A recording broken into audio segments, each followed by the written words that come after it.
Conversations on effective conservation with Luiz Arranz, managing Dzanga Sangha National Park in Central African Republic.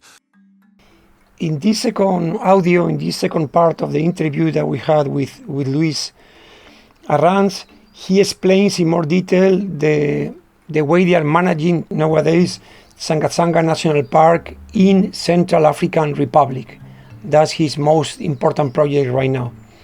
One really important part of his story, of this audio, is how the way it's being managed now is improving the living conditions and the human rights of the local Baka people, or also called Pygmies, after a long tradition of being oppressed by the more politically connected Bantus. In this case, the existence of a professionally managed national park has become an opportunity for improvement to these forest-dwelling people, and also for the local wildlife and ecosystem. So the system seems to be working quite well, but one of the key challenges is to keep the right people in charge of the park. This is something that he already talked in the first audio. Because he describes that there are too many incentives to work somewhere else, okay? Because people who have enough experience, they can move from a park manager position in the middle of nowhere with very little comfort to become a consultant living in a nice city in Europe or United States or wherever, and getting paid a much higher salary. So the challenge here is how can you keep good park directors working in the field where they can make more money and live in more comfortable situations acting as consultants. He also stresses on the benefits for park management, wildlife and local communities of well-managed ecotourism. For the people watching this video, this on video and not only on audio, it ends with an inspiring and beautiful short video that he shared with us with images of the area of Dzanga Sangha National Park and nice music. I think it's good to watch that video at the end of this audio. It will give you a sense of place and purpose that you don't get only with the audio.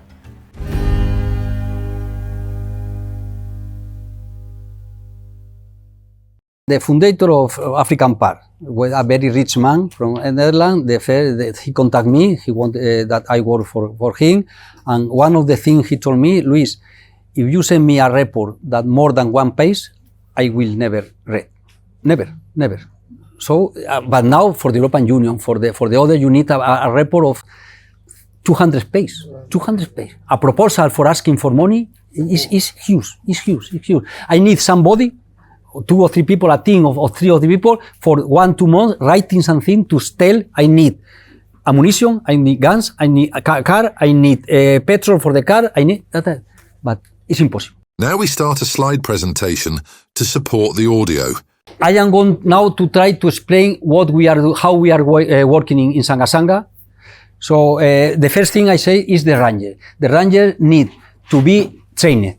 Not just shooting, but also to respect the human, to know the people, So we have signed an agreement with a foundation called Chengeta. They work mainly in law enforcement, and they are doing a very good job. We have communication with all of them, and that is it's very important because we have put collar to elephants. We have 40 elephants with collar, and we know where the elephants are, more or less. Every time that the ranger go in patrol, we have the in reach, we know where they are. Don't forget that the technology is a very good thing. So at the end of the day, of the year, we make a card. In the green is that where are a lot of patrols and not a lot of elephants. In yellow is where there are a lot of elephants and a lot of patrols. And in red, there are a lot of elephants and also a lot of patrols. Okay. So at the end of the year, we see how we are working. And we see that we are working well, except maybe 2 or 3 points, but that helps us a lot to know to prepare the patrol for the next month, for the next year. So help us a lot. So you seem to be using elephants kind of as your indicator. Yeah, we had about 3,000 elephants and we had 40 collars. So we cannot know where are all the elephants. But more or less. You are kind of using elephants to determine your priorities. Exactly. We see that to the north there are not elephants at all. We are not to send the rangers to the north because it's wasted time. Okay. Because with gorillas and the other, there's no problem. The more important thing is the elephant. Our problem is the ivory. The ivory. Okay. The gorilla people there don't kill gorillas. So that is, for instance, un example. This video because these are elephant forests. He is 10 meters behind me. Don't the elephant live with us in the office, in the house, in any kind. This is in my office. So the elephants are habituated. They feel safe, and that is important because we have a lot of ranger. A lot. We are working a lot because people arrive there and think that okay, you have a lot of elephants. It's lucky. You are lucky.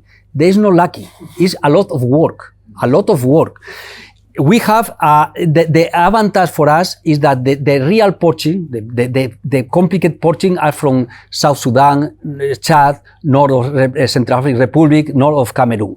They can come to Dzanga Sangha, but if they go inside the forest, after 10 minutes they get lost. Completely lost. Don't they need the pygmy for that? Don't every time that some group of poachers arrive to a village pygmy to ask for somebody, we have people that inform us immediately. So we send the ranger and we try to keep the people before. So that is going very well.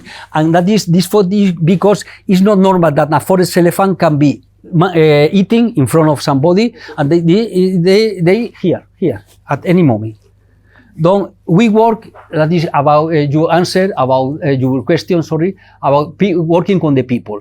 Dzanga Sangha, around Dzanga Sangha, where there are about 40,000 people. Half of them are Pygmy, Baka, and half of them are below. They speak Bantu. Don't at the beginning, in that part of Central Africa, 60 years ago, they are just Baka. No village, the Baka live in the forest and nomad. And 60 or 50 years ago, a logging company from the former Yugoslavia, I don't know how is Serbia, Croatia, before was just one country, start to bring Bantu for working. And the Bantu saw that the Baka was a very like a slave.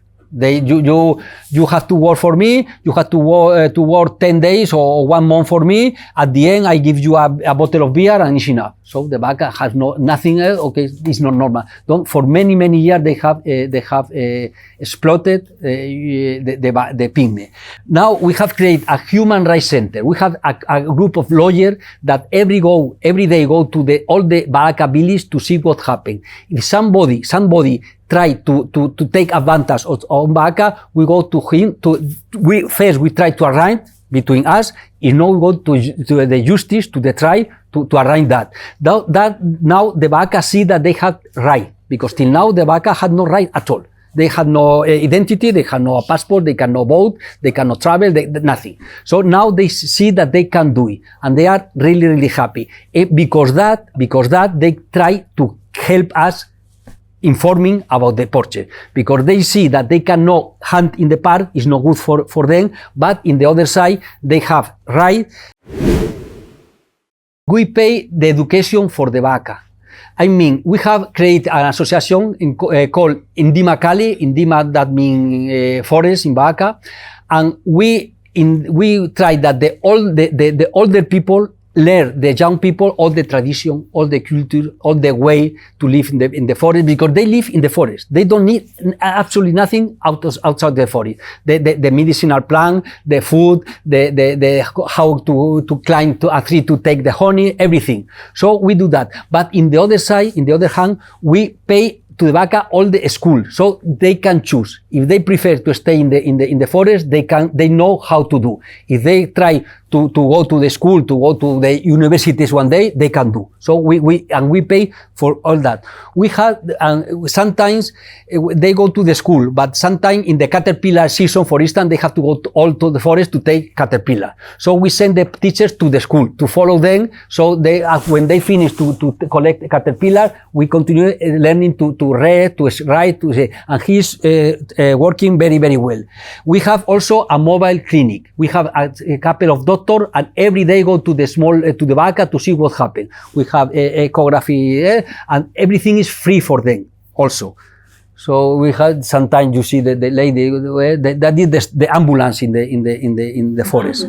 So and that way, and we are saving a lot of life. We are building, there is a building for them. We are going to build a big building, so they can see also that we are going to put a TV. They can see the match of football, because the light, because the Baka, till now they cannot stay with the others. So the Baka go to the big, Dzanga is the big village, maybe for selling or to buying, but for sleeping or for living in the small village. So here we are doing, constructing a building for them. Maybe they can prepare feast, or they can prepare meeting, or they can whatever they want. That is about the people. That is another thing that we are, I think that for conservation and research, there must be two different things. I am afraid, because sometimes a lot of money from conservation use it for research. If the research is something useful for the park, okay. If no, no. When I was in Garamba, they wanted that I pay, I don't know how, $1,000 to know if the giraffe that we have there is the same giraffe that in the north of Uganda. Sorry, but it's not my problem. I have to defend the giraffe. If you want to know if it's the same species or subspecies, you bring your people and there. And now we have signed several contracts with the university. They send people to us, they make the study, and it's okay. But our money is not that. But in the other side, for the elephant, yes, we have color. I say elephant because now you know where, we know where the elephant go. You see, that is the north. All the elephant go to the south. That is the border with Congo. They cross Congo, they cross, but no one elephant go to the north. So in the north there are several logging concessions, and just near the park there were a logging concession. With this, I went to the minister and I told, excellent, if the people continue logging here, the elephant will go to all the elephant will go to Congo, and they have cancelled the logging concession. They have already cancelled the hunting concession. So the government of Central African Republic, even if is the poorest country in the world, they are helping us. They cannot give us money, but they are helping us. So now, with us, we know a lot about elephant, and we can manage it and we can use. That is a building, for instance, after we have made another agreement with the Robert Koch Institute in Germany. After the COVID, they have decided to put some laboratories in Africa and in Asia to try to prevent the next COVID. So in Africa, they have chosen twice, two places, one in Thai National Park in Ivory Coast, and the other in Dzanga Sangha. We have do that, and they are going to send now all the equipment, all the people, all the technicians to see what happened. Because Dzanga Sangha is a place for anthrax, is a place for Ebola. So we now, in this moment, every time that we found some animal dead in the park, we make the analysis, and we can know if it's anthrax or Ebola, but no other new one. Now we can do it with the people that's coming. So we are in the poorest country in the world, but we are doing a lot of things. That is another thing that is the tourists. Central African Republic, in Dzanga Sangha, we have three group of gorillas habituate. I mean, you go today and tomorrow you are going to see the gorilla at 5 meters. No closer, because we don't allow the people go closer the gorilla. But you can, sometimes the small come to see you. In Rwanda, for instance, if you want to watch the gorilla, you have to pay $1,500 plus $1,000 for the lodge, plus everything. In Central African Republic, we ask for $300 and you can see the gorilla. So even if the country is you go to any embassy, any in the world, I say, I go to Central African Republic, everybody tell, no, please don't go. It's the more dangerous country in the world. It's true, it's true. But maybe in the north, maybe in the east, okay, but where we are, no. So we are receiving a lot of tourists. You see that the gorillas are really habituated. It's a unique experience to see to behind a gorilla. You see that is Sangabai, that is the place where I say that there are 100 elephants at any moment. We have and we have all bongo. Is before arriving to Dzanga Sangha, I have worked in Osala, in Equatorial Guinea. Maybe I have seen twice bongo in my life, one, and now you can see 40 at the same moment. You can see we have made a lot because even if the people say you are crazy, how you are going to make a lot in Central African Republic, I can tell you that the lot is full. And you see the children go there, the elephants are there, you see a group of family with children. So the tourists, of course, we are in Akagera. Yesterday I spoke with the director of Akagera National Park, Ladis, is a friend of mine. He told me that they receive 40,000 tourists per year. We are going maybe to receive 1,000 tourists per year. But it's a lot, because all the tourists, every tourist arriving here, they are going to pay $300 for visiting the gorilla. But they say, okay, I am here, I want to visit again. He pay again. And they buy. And they, at the end, everybody say left about $1,000. $1,000, 1,000 tourists is $1 million. Or 1 million euros. And that is very important because the government of the country allow us to keep the money. Because in Congo, for instance, all the money, when Virunga was open with the gorillas, all the money from the tourists must go to the Kinshasa. And here, they give us the money, and with the money, we help the population. We give 40% of the money to the population to make things, so the people are happy. And that is the more important thing, that the people be happy with us. I repeat, if the people see that to have a national park is a little bit better that don't have a national park, they are happy. They cannot hunt, but they see that they can hunt in other places, because there are places where they can hunt or no, but they take human right, they have health, they have education, they have, or say, okay, well, it's not a bad idea, we are going to continue, and they are helping us. So you see the tourists, sometimes they can buy both from Congo, from Cameroon, that is the Sangha River. Sometimes they by plane. That is about infrastructure, because we have, when they are in Dzanga Sangha, there was nothing. We have made all solar battery. We have to make the road. We have to that is a special thing. This is the first thing that it, because the young people from Dzanga Sangha told us, you only make a school for study, hospital, but you nothing for enjoy, what do you want? We want a football, a soccer stadium, and we did a soccer stadium. That is the preparing. That is the stadium. We have put even a light, a solar installation. They can play the night because the day is very hot. So they are really happy. We have started a league in between all the villages. So they are really happy. I am going to put now a video.